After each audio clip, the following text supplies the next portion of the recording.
दोस्तों, आज की कहानी है अपनी पहचान के लिए पत्नी ने उठाई आवाज।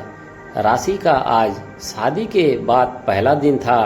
नींद खुलते ही आंखों में वही सपने तैर रहे थे कि आज सब उसे दुल्हन की तरह देखेंगे, प्यार करेंगे, हंसते हुए उसका स्वागत होगा और शायद सासू माँ भी उसके सिर पर हाथ फेरेंगी। पर ऐसा कुछ नहीं हुआ। सुबह आंखें खुली तो दरवाजे पर एक आवाज आई, कल से जल्दी उठ जाया करो, ये मायका नहीं है। राशि चौंक गई।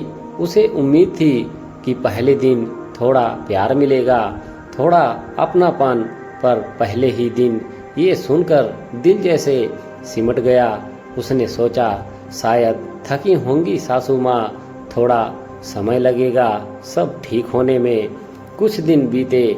राशि हर दिन पूरी कोशिश करती, घर के काम, खाना, कपड़े, पूजा, हर चीज समय पर करती, लेकिन सासू माँ की आवाज में कभी मिठास नहीं आई।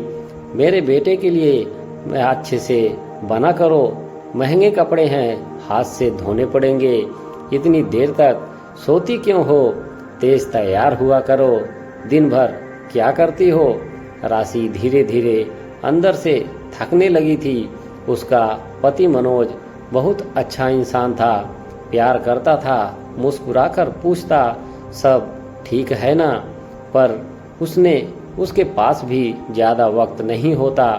सुबह ऑफिस, शाम को थक कर घर आना और फिर माँ की नजरों में ये ध्यान रखना कि पत्नी से ज्यादा बात ना हो। राशि के हिस्से में आते थे कुछ मिनट, बस दो बातें, एक मुस्कान और फिर अकेले कमरे की खामोशी। उसने खुद से बात करना शुरू कर दिया।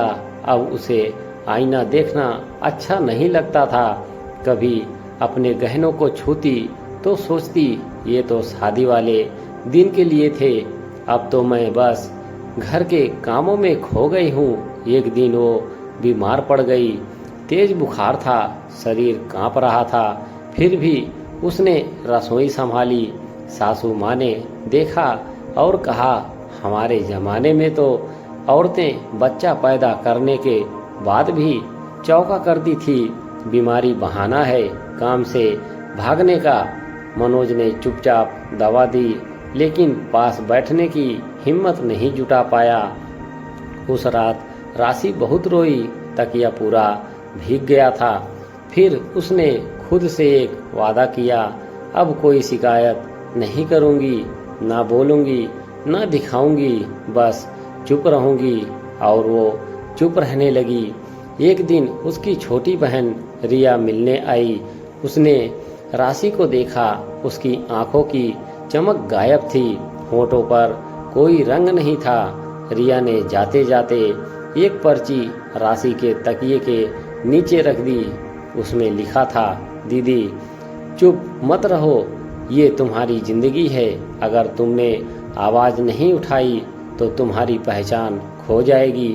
प्यार करने का मतलब ये नहीं कि हर बात सह लो, आत्मसम्मान भी जरूरी है, ये मत भूलो। तुम सिर्फ बहू नहीं हो, तुम एक इंसान हो। तुम्हें भी हक है कि कोई तुम्हें समझे, तुमसे प्यार करे और तुम्हें वो सम्मान दे जो हर इंसान को मिलना चाहिए। उस रात राशि ने वो पर्ची बहुत देर तक देखा, आंखें भर आई। सुबह फिर वही बात हुई, मेरे बेटे के लिए पराठा बना दो और कपड़े हाथ से धो देना। राशि ने पहली बार सासू माँ की आंखों में देखकर कहा, मम्मी जी खाना मैं बना दूंगी, लेकिन कपड़े मैं मशीन से ही धोऊंगी, हाथ से धोने से मेरी तबीयत बिगड़ती है। सासू माँ चुप हो गई। मनोज ने पहली बार सबके सामने कहा, माँ राशि कोई नौकरानी नहीं है, अगर वो थक जाती है तो हम सबको समझना होगा, सिर्फ बहू ही क्यों झुके। धीरे धीरे घर में बदलाव आने लगा।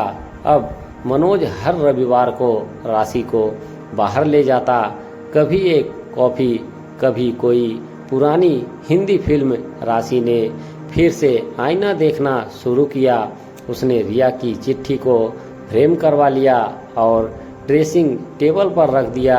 राशि अब भी वही थी, पर अब उसकी चुप्पी आवाज बन गई थी। शायद वो आपकी पड़ोसन हो, आपकी बहन हो या आप खुद हो, हर उस लड़की के लिए जो शादी के बाद अपनी पहचान खो देती हैं, जो सासू माँ की बातों को ही एक दिन का सच मान बैठती हैं, जो पति से 2 पल की बात के लिए तरसती हैं, जो अपने सपनों को परिवार की इज्जत के नाम पर छोड़ देती हैं। यह कहानी उनके लिए है। शायद आज कोई और चुप है, पर कल उसकी भी चुप्पी आवाज बन जाए, बस यही उम्मीद है। दोस्तों, इस कहानी से आप सभी की क्या राय है, कमेंट बॉक्स में अपनी अपनी राय जरूर लिखें। हमारे चैनल से जुड़े रहने के लिए आप सभी का धन्यवाद।